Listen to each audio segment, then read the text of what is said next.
إلى كل درجة غفارا سبحانك لا علم لنا إلا ما علمتنا إنك أنت العليم الحكيم رب اشرح لي صدري ويسر لي أمري واحلل عقدة من لساني يفقهوا قولي أما بعد. Mohon maaf saya dulu karena dari lama. Jujur saya tadi isi kajian di lama. Kalau sampai begitu, alhamdulillah dari ujung ke ujung. Insyaallah menjadi Ramadan Karim kita dapatkan kemuliaan dari Allah. Yang mulia yang saya cintai segala para hadirin wal hadirat, para muazzirin wal muazzirat, wabil khusus Bapak Imam Masjid Baitul Ma'mur, seluruh keluarga besar dari Bawel.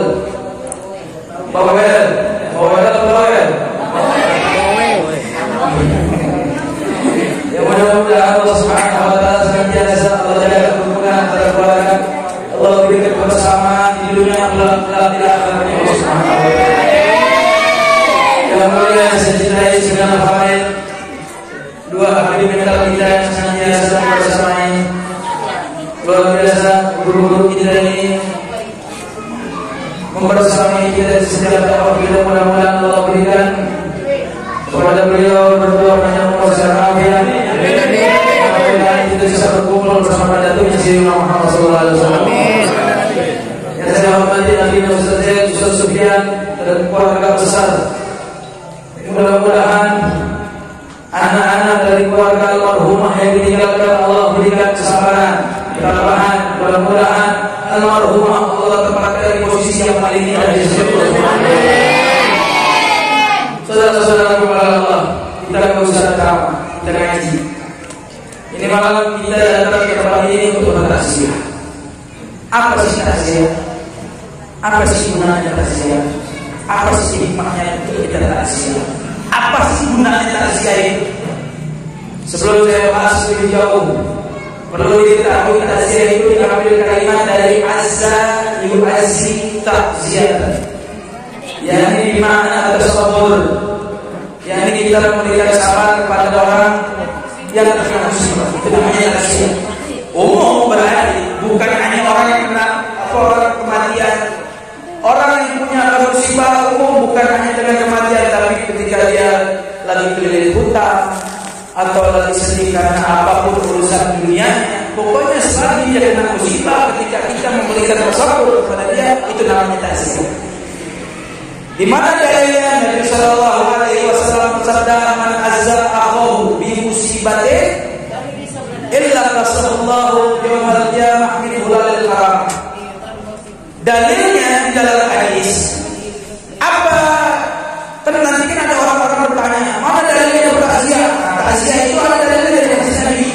Kata Nabi, "Man azza akhahu," orang siapa orang yang mengunjungi atau mengunjungi dalam kategori takziah kepada saudaranya di musibah karena saudaranya kena musibah. Apa Nabi bilang? Illa Rasulullah, kecuali Allah akan pakaikan dia dengan pakaian mulia, yaitu kasallallahu min hulalil karamah yaumil qiyamah, pakaian kemuliaan kelak di yaumil qiyamah. Jadi kita sudah dapat nih definisi takziah dan dalilnya. Apa? Definisinya sudah, dalilnya sudah. Nah, sekarang apa tujuannya takziah? Tujuannya takziah kita menghibur orang yang kena musibah. Bagaimana cara menghibur? Nabi sallallahu alaihi wasallam dikisahkan pernah mengunjungi salah satu sahabat yang terkena musibah. Ketika Nabi sallallahu alaihi wasallam mengunjungi sahabat tersebut, Nabi bilang, "A'dhamallahu ajra." Nabi ucapkan dengan satu doa yang menjadi hiburan bagi orang yang terkena musibah, semoga Allah memperbesar kamu punya ganjaran pahala. Karena sabarnya kamu Allah besar. Jadi tujuannya kita untuk bertakziah adalah menghibur orang yang kena musibah. Caranya adalah mengirimkan doa, bukan dengan musik, bukan dengan kita ketawa-ketawa. Makanya para ulama menjadikan takziah khususnya di Indonesia ini menjadikan tradisi yang sangat luar biasa. Kultur tradisi yang sangat luar biasa di Indonesia ini. Setiap ada orang yang meninggal, pasti dibikin takziah dari tahlil malam 1 sampai malam 7. Dari malam ke-7 disambut lagi malam ke-14, dibikin lagi malam ke-20, dibikin lagi malam ke-40, dibikin lagi malam ke-100, dan diperhitungkan setiap 1 tahun sekali dengan hitungan haul. Itu kultur tradisi Indonesia yang sangat luar biasa dalam menghibur seseorang kena musibah. Namun Imam Al-Ghazali dalam kitabnya Mukhtasar Ihya Ulumuddin, beliau mengatakan ada adab ketika kita bertakziah. Ada adab-adabnya. Yang pertama adabnya kita nggak boleh ketawa, nggak boleh kita berbicara, yakni membuat pembicaraan tersebut di luar dari koridor agenda yang ada di situ. Yakni bikin suasana seakan-akan bukan kamu sedih, tapi kamu merasakan kesedihan bagi dia yang musibah. Yang kedua, orang berkunjung ke takziah nggak boleh pakai pakaian-pakaian yang ulfa, yang kelihatan mewah. Orang kalau bertakziah dengan pakaian yang biasa, ini ada adabnya, nggak pakai wangi-wangian. Ketika mengiringi jenazah nggak boleh sambil ketawa, kecuali yang mengucapkan kalimat zikir saja. Ini ada adab-adab yang disampaikan oleh Imam Al-Ghazali. Ya. Namun tradisi di tempat ini sangat luar biasa.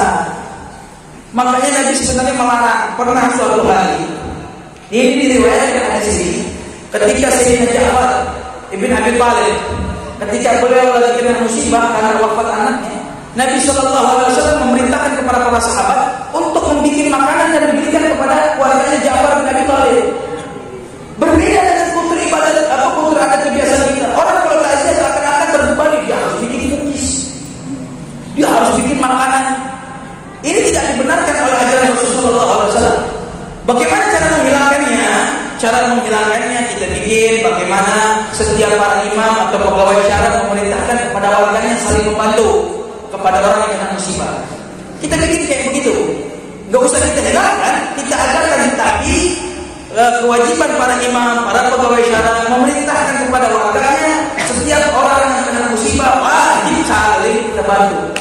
Bahkan ada ulama mengatakan, salah satunya Imam Sayyidul Habib Ahmad bin Umar dari sini. Beliau ini adalah seorang wali karim, masya Allah, di Shibam sana. Beliau mengatakan, kalau kamu mengunjungi atau bertakziah kepada orang yang kena musibah, usahakan jangan sampai ada 1 sendok pun keluar dari rumah orang yang kena musibah. Kenapa memang? Karena takut memberatkan orang yang kena musibah. Pak, ini saya mohon maaf, saya duduk di bangku betul-betul Ustaz Sufyan teleponin saya. Harap dia bilang sudah mulai, padahal belum. Saya udah tahu ini kalau sampai kemana. Ya, bukunya dari Lamongan tadi itu maupun luar biasa. Kok melewati utang lagi. Oh, saya bantai. Saya punya kecintaan khusus keluarga di kampung ini, apalagi keluarga di rumah, keluarga gawe. Saya cinta luar biasa. Makanya saya punya kasih sekolah. Ya. Jadi setelah apapun saya hadir, selagi saya masih hidup, saya hadir dan saya sempat. Mudah-mudahan ini kecintaan saya dalam sekufu sama-sama.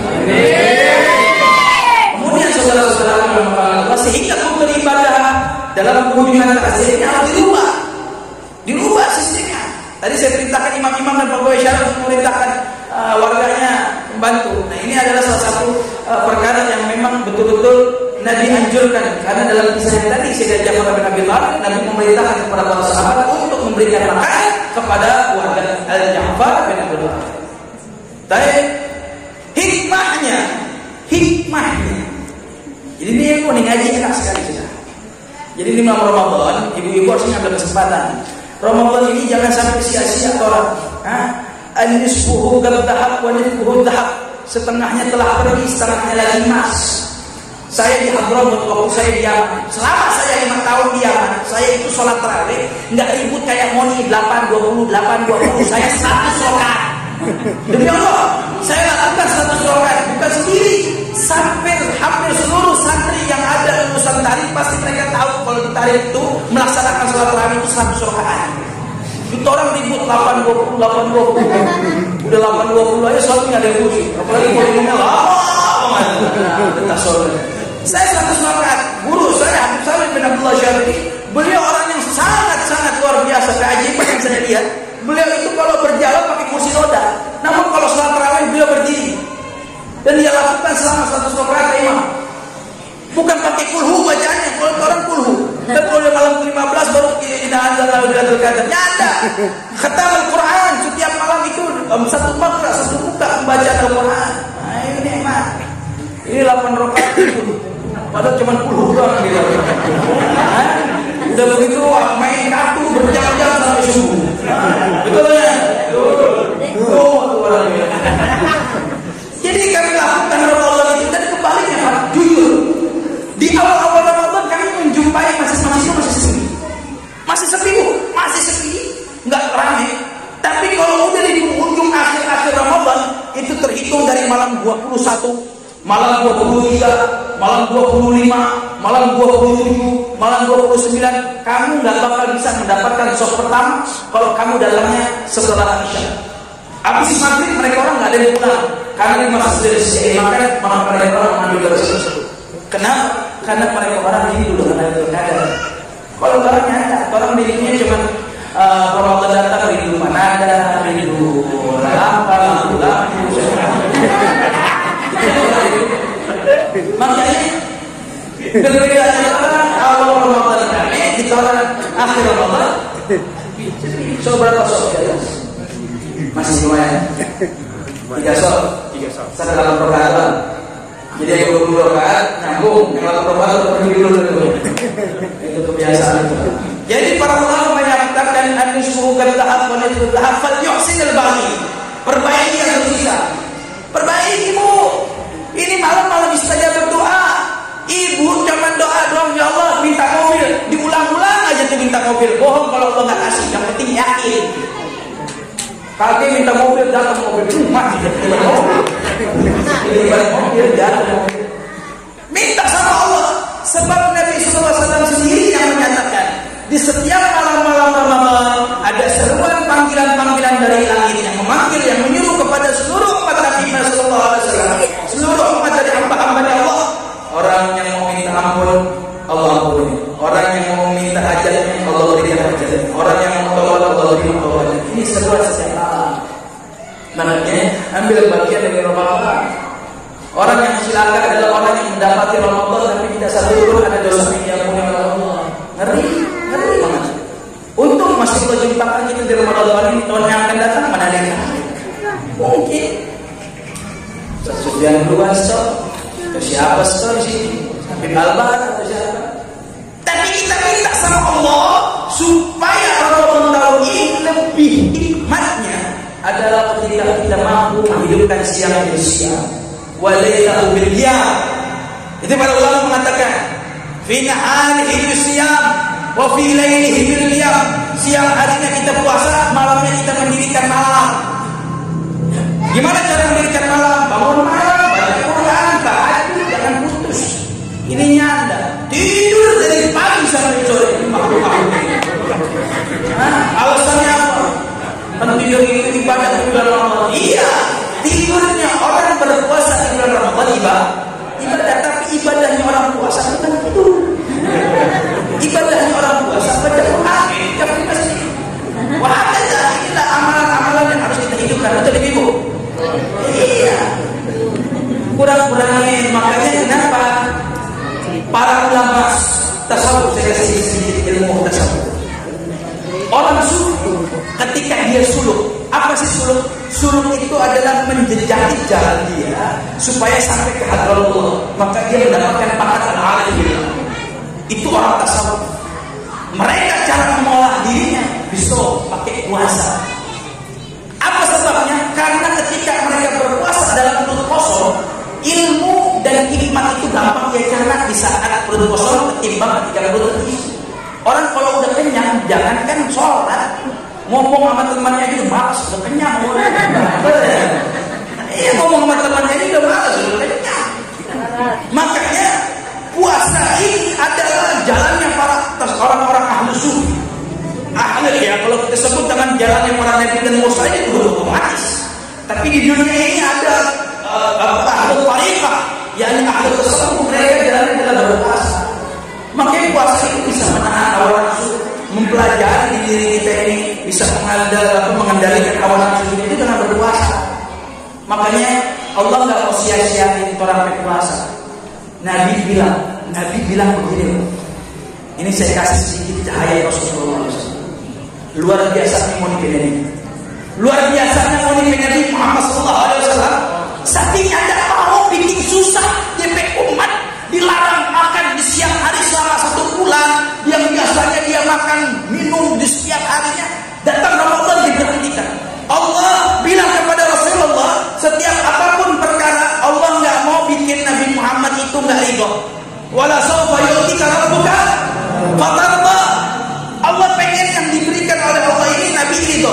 Apa yang pengen Nabi ridho untuk umatnya di bulan Ramadan?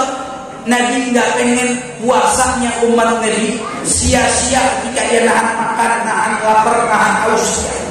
Makanya Allah turunkan hadis qudsi yang dibilang apa? Kullu amalin ibnu Adam lahu illa shaum fa innahu li wa ana ajzi. Jadi ketika turun itu hadis qudsi, Nabi berharap, berdoa, bermunajat di hadapan Allah for money. Allah nggak pengen bikin sia-sia for money. Money puasa sampai Allah bilang apa? Seluruh amalan perbuatan manusia kembali terhadap dirinya kecuali puasa. Puasa tersebut hanya untukku. Kalau udah untuk Allah, mau nipe apapun yang Allah minta Allah kasih. Wa ana ajzibi, dan aku yang akan berhak memberikan ganjaran terhadap dirinya yang berpuasa. Ini timbul hadis qudsi ini nggak mungkin dengan spontan saja, kecuali ada keinginan besar di dalam hati baginda Rasulullah. Nggak pengen bikin beban umatnya. Kita ini puasa nggak Nabi yang tanggung. Padahal kita yang dapat pahala, tapi Nabi yang menanggung itu semua. Kita yang mendapat ganjaran, Nabi yang meminta kepada Allah. Jadi urusan Ramadan ini jangan lepas pula dari Nabi Muhammad. Sallallahu alaihi Muhammad. Urusan Ramadan jangan mau dilepas siapa itu Rasulullah. Jangan pernah lepas pula dari syariat Nabi Muhammad. Coba kumpul ini. Coba ya. Kita mau belanja di akhir Ramadan, mau beli baju baru silakan. Itu adalah efek dari keberhasilan kalian selama Ramadan, silakan. Tapi jangan pernah lepas selama Ramadan ini kau ikuti ajaran sunnah Nabi Rasulullah. Beli baju baru, beli baju yang Nabi suka, kan nggak salah. Beli baju yang Nabi rindu, yang Nabi banggakan. Beli pakaian buat anak-anak, pilih pakaian yang Nabi memang suka dengan pakaian tersebut. Apa yang Nabi suka dengan pakaian kita adalah pakaian yang menutup aurat. Itu amalan-amalan. Jadi saya nggak menyalahkan beli baju baru yang banyak, betul. Maka dari itu saudara-saudara yang Allah, ambil hikmah belajar. Tadi sampai saya lupa ngomong apa itu hikmah ini. Hikmahnya intisarinya adalah ketika kita di Ramadan tadi, hikmahnya saya tutup ini dengan hikmahnya tadi. Dan mumpung ada bulan Ramadan, hikmahnya adalah orang yang mengunjungi takziah adalah zikrul maut. Zikrul maut, mengingat kematian. Dalam kitab Qawaidul Ulum, Imam Al-Ghazali beliau menyatakan sesungguhnya dengan zikrul maut bisa menghidupkan hati seseorang. Orang kalau ingin kematian pasti hidup hatinya. Kalau hati sudah hidup, keinginan dunia bakal dilepas dulu. Tapi kalau dia udah hatinya mati, bawaannya dunia terus, pusing tiap hari, mikirin besok mau makan apa, besok duitnya kayak gimana. Jadi kalau kita ingin kematian, apapun akan terasa kenikmatan karena hati ini hidup yang kita cari hanya ridho Allah Subhanahu wa Ta'ala. Jadi hikmahnya adalah situ. Makanya perbanyakin doa.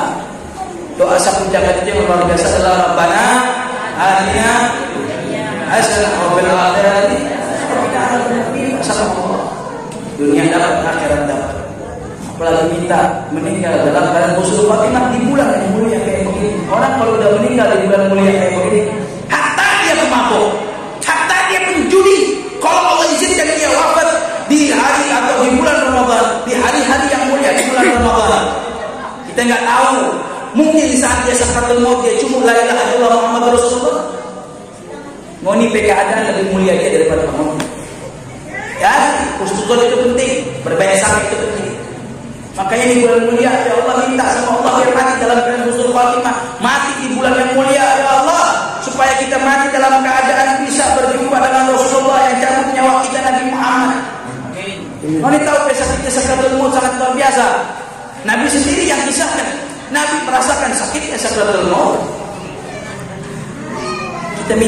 Bahkan Sayyidina Imam Habib Ali bin Muhammad bin Husain bin Abi Pengarang Majelis Ulama, beliau pernah menyatakan di dalam diwannya yang dikarang oleh Habib Muhammad bin Hadi As-Saqaf, beliau selalu meminta kalau mau mati yang cabut nyawanya adalah baginda Rasulullah SAW.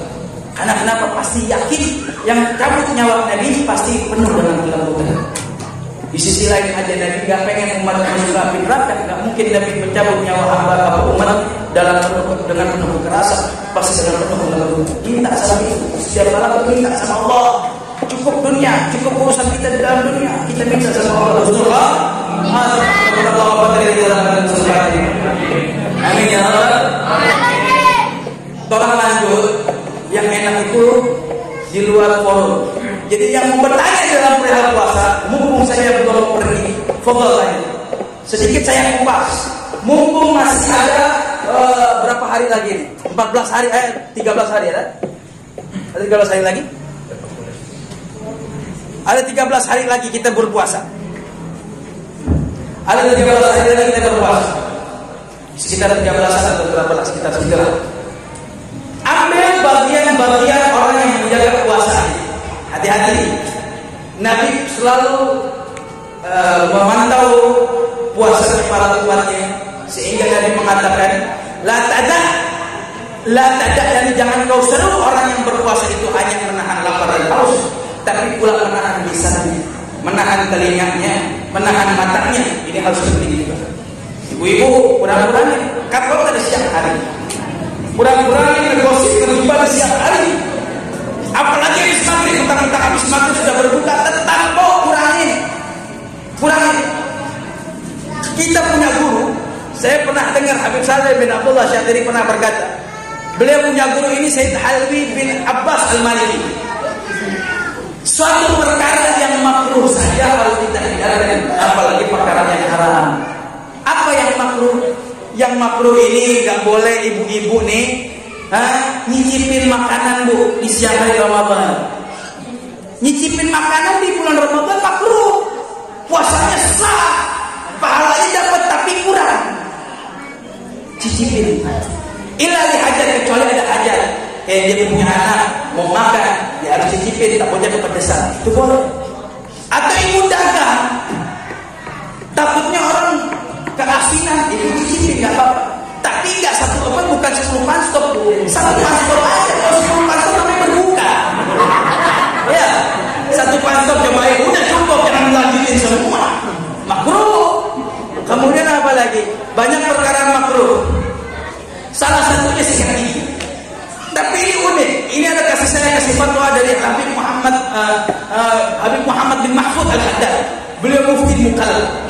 Ini tentang ilajul asna, sikat gigi, pakai pasta gigi. Oke, kita lihat hukumnya. Kita lihat hukumnya yang pertama adalah makruh. Pakai siwak saja yang nggak pakai pasta gigi hukumnya makruh, kecuali pendapat Imam Nawawi ba'da zawal. Setelah terbitnya matahari baru itu dinamakan makruh. Tapi pendapat Imam Nawawi sebelum terbitnya matahari belum makruh. Boleh pakai siwak. Tapi pakai pasta gigi setelah terbitnya matahari atau setelah terbitnya fajar nggak boleh kita pakai makruh. Apalagi kalau sudah sampai kepada tenggorokan kita, sampai ke perut itu seperti, maka hukumnya batal. Tapi ada pendapat yang sangat luar biasa. Kamu jarang jumpai dari para guru-guru yang ada di sini ini pendapat fatwa. Saya juga baru dapat. Sayyid Habib Muhammad bin Mahfud Al-Haddad mengatakan, beliau menakilkan boleh, nggak apa-apa pakai pasta gigi walaupun terasa di tenggorokan. Yang penting ketika udah sikat gigi dia yakin kumur dengan bersih. Jika masih terasa Pepsodentnya, itu adalah sisa dari kumurnya, dari Pepsodent, sehingga nggak dikatakan makruh. Itu pendapatnya beliau. Yang beliau mendapatkan adalah ketika beliau sikat gigi setelah imsak atau sebelum masuknya fajar. Jadi sebelum masuk fajar ibu sikat gigi, gitu. Habis sholat subuh tak sono, bangun jam 7 pagi, jam 8 pagi, bangun tidur masih terasa Pepsodent, enak nih. Misalnya, itu pendapat Syekh Muhammad bin Mahfud Al-Haddad nggak apa-apa. Tapi pendapat ulama fuqaha yang lainnya hukumnya makruh. hukumnya makruh. Jadi bagaimana caranya Habib kalau bisa? Kalau bisa sikat gigi sebelum masuk waktu subuh. Imsak ini kan nggak ada. Imsak ini baru ada di Indonesia aja. Saya di Hadramaut nggak pernah jumpa dengan imsak tuh nggak ada. Tapi bagus juga adanya imsak di Indonesia ini di sisi lain. Orang pepomo kan luar biasa. Habis makan sahur tuh kaki-kaki sok azan. Rokok sok ada di mulut ini. Allahu Akbar, ya Allah tangguh. Makanya adanya imsak. Untuk apa? Imsak itu menahan ikhtiaton, menjaga-jaga. Jadi nggak boleh tuh, nggak apa-apa di situ. Nah sehingga kalau bisa orang sikat gigi setelah imsak, habis sahur, setelah imsak sikat gigi nggak apa-apa. Jangan gampang imsak. Emang sebenarnya imsak itu menahan, nggak boleh dulu minum. Tapi kalau masih ada waktu 10 menit nggak apa-apa, ya kasih selesai sikat gigi, urusan yang lain, supaya tidak ada ikhtiatan untuk menjaga-jaga supaya tidak ada keraguan setelah masuknya Mau lanjut nih? Yuk. Ini bapak-bapak siapa? Mau lanjut apa nyanda? Saya lebih suka kepada bapak-bapak yang hadir. Kalau nggak lanjut saya mau ngopi habis merokok. Jadi yang terakhir. Nah, kemudian bayar fidyah. Bayar fidyah ibu-ibu. Jadi di forum takziah ini saya kasih info sedikit tentang masalah fidyah.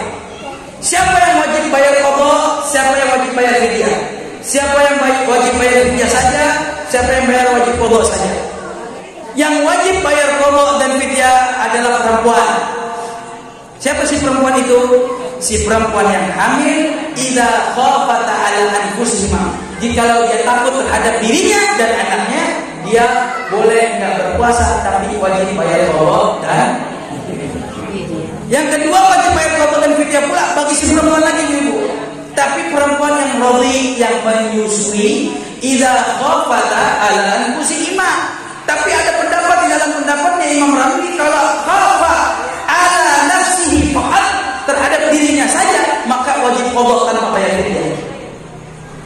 Kebanyakan perempuan yang menyusui takut terhadap dirinya dan anaknya. Karena takut kalau dia nggak makan nggak ada nutrisi susu untuk anaknya. Nanti anaknya juga nggak makan. Maka wajib qadha dan fidyah. Nah sekarang yang wajib bayar fidyah saja. Siapa yang wajib bayar fidyah saja? Yaitu asy-syaikhah wa syaikhah. Yani asy-syaikh wa syaikhah. So syebe, so ajus. So nyana mampu dia berpuasa. Memang so sakit tua, so tidur orang di kamar. Maka bagi dia nggak perlu qadha, hanya wajib bayar fidyah. Atau dia sakit yang mana memang sakitnya nggak sembuh, memang nggak sembuh sama sekali. Kalau sakitnya sembuh, pasti sembuh nih sakitnya. Cukup bayar qadha. 4 pendapat. Qadha fidyah saja, qadha saja. Oke, selesai. Nah sekarang orang yang jima di siang hari bulan Ramadan Pak Imam. Mau nih yang nggak punya bini bapak dia. Tolong punya mertua. Sebelum saya hukumin jima, ada orang bertanya kepada saya. Beb, ini seorang anak-anak. Beb, saya ini kebiasaan kalau mau berangkat kerja, saya cium saya punya istri. Kira-kira batal nggak puasa saya hari ini? Bagus nih pertanyaan. Maka dijawab di dalam kitab Taqriratus Sadidah itu ada ini. Gubul mar'ah, mencium perempuan istri kita. Ini perempuan berarti istri kita yang halal setan. Orang istri kalian mencium. Hukumnya nggak apa-apa dengan syarat in harraka syahwat. Jikalau tidak bergerak syahwat ini. Kalau ada syahwatnya maka bukan habis cium langsung udah mentang-mentang batal ambil kopi, nyanda tataan, nggak boleh minum kopi sampai maghrib, wajib imsak buat itu. Nah sekarang bagaimana jima? Jima di siang hari di bulan Ramadan. Suami istri bersetubuh di siang hari di bulan Ramadan, maka dia mendapatkan 5. Yang pertama rukun isim, dosa dia tukarnya. Hati. Itu Jo. 5. Apa yang pertama? Rukun isim, dosaku. Walaupun halal, Pak. Walaupun ini, tapi tetap kalau di siang hari Ramadan haram. Dosa. Rukun isim. Wujub ta'dzir. wajib ditakdir. Wajib ditakdir. Nggak mungkin ada di Indonesia, susah. Yang ketiga, wujubul qadha, wajib qadha. Yang keempat sama kelima, bayar kafarat. Bayar apa? Kafarat. Isqur qadha, bebasin budak. Nyanda ada puasa syahrain mutatabi'ain, 2 bulan berturut-turut. Mampu nih? Mampu? 2 bulan berturut-turut. Bahkan ulama mengatakan di dalam kitab Al-Bajuri, udah 39 nih Pak. Udah 39. Misalnya jangan 60 ya, 60. Udah 59 hari di puasa. Kok berhalangan di hari ke-60 dia enggak berpuasa, maka wajib pulang dari awal lagi. Itu ilmu ya, di fikih yang bicara bukan saya. Boleh kita berikan. Kemudian yang terakhir kalau ilmu sittina miskina, memberi makan 60 orang. Yang wajib qadha tahu tadi itu bagi istri sama suami. Tapi yang bayar hanya suami. Anak buat Ramadan masih.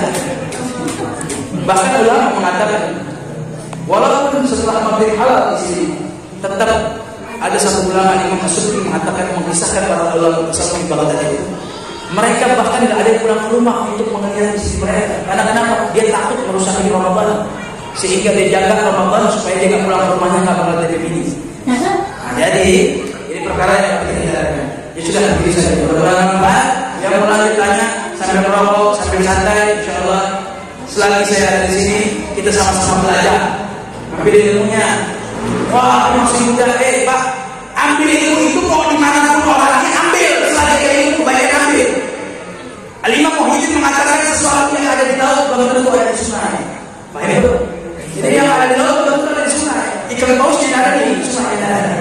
Makanya dari itu ambil ilmu dari sana supaya kita bisa mendapatkan kemanfaatan. Tentu saja, ada Allah yang memakai. Mohon maaf kita doakan terlalu. Sebelum saya tutup, saya mohon.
ولمن أوصانا بالدعاء ولجميع المسلمين والمسلمات والمؤمنين والمؤمنات برحمتك يا أرحم الراحمين وصلى الله على سيدنا محمد وعلى آله وصحبه وسلم الحمد لله رب العالمين. تقبل الله منكم والسلام عليكم ورحمة الله وبركاته.